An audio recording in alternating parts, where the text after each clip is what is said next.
Well, it's been 8 days since the election was held, and across the country, dazed college students are finally emerging from their safe zones into the glare of daylight with bullhorns and signs in their hands. At least 80 colleges are now staging anti-Trump protests or walkouts. One of them is at Rutgers, that's the State University of New Jersey. And joining us now, one of the protesters, organizers, Rutgers students, Alex Uematsu. Alex, it's great to see you tonight. So since you're in college and you're thinking of the big things, the big ideas here, you're upset that there are undocumented students, as you say, on your campus, and you don't think President-elect Trump is sympathetic enough to them. So let's sort of pull back a little bit. Who do you think has a right to come to this country? You apparently assume that these people have a right to be on your campus taking a state-subsidized education. Who has a right to come to the United States? I believe that everyone should be able to come to the United States. We are always and have been and are still a nation of immigrants. And so I believe that, you know, there is no line. We can let in as many people as we choose in terms of policy. And it's, you know, there's artificial limits set on who can come in, who can't, from what countries and from what countries can't, right, whether they're skilled or not. And I feel like that is abandoning our heritage as a nation of immigrants. So anybody who wants to come should come. Now, most of those people who do come, the low-skilled ones, are a net cost to taxpayers. They take more in services than they produce. You know the supply and you know the basic economic laws. So you believe then that taxpayers have a moral obligation to subsidize anybody who wants to come here? I'm not sure where you're getting those figures from. I've heard different figures.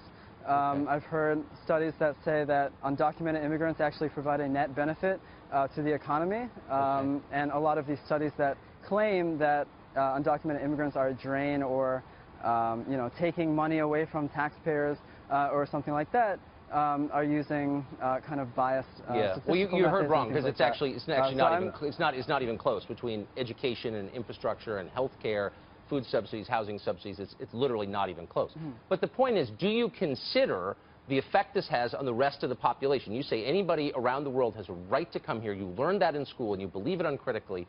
Do you think that everyone else who lives in this country has a right to say, wait a second, we should be able to choose who comes here? So we shouldn't forget that we're talking about a president-elect right, that has pledged to deport 11 million people from this country.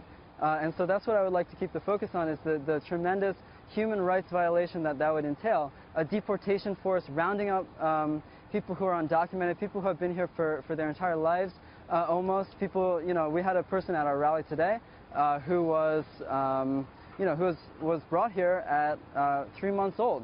And he's, you know, he's undocumented, but he's an American. He deserves to be here. And you know, I get it. No, I've heard it before. Alex, do you think people have a right to lock their doors? Or do you think they have an obligation to let anyone in who chooses to come? Well, you're saying that the United States has no right to prevent people who want to come here from coming here. And I'm just asking you, does the same apply to us as individuals? Do you have a right to keep people out who want to share your apartment with you? I think that's not really a direct analogy. That obviously a nation state, a sovereign nation state, is very different from an individual. Well, it belongs to its citizens, so they should be able to decide who comes in or out. Wouldn't you agree? Doesn't the country belong to its citizens?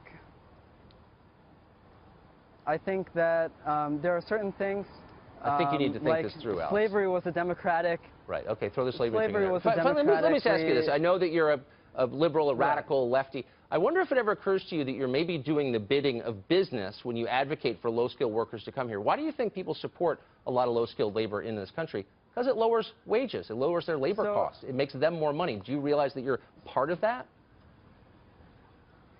So the Cosecha movement, which I'm a part of, is a movement fighting for permanent protection, dignity, and respect for all immigrants in the United States.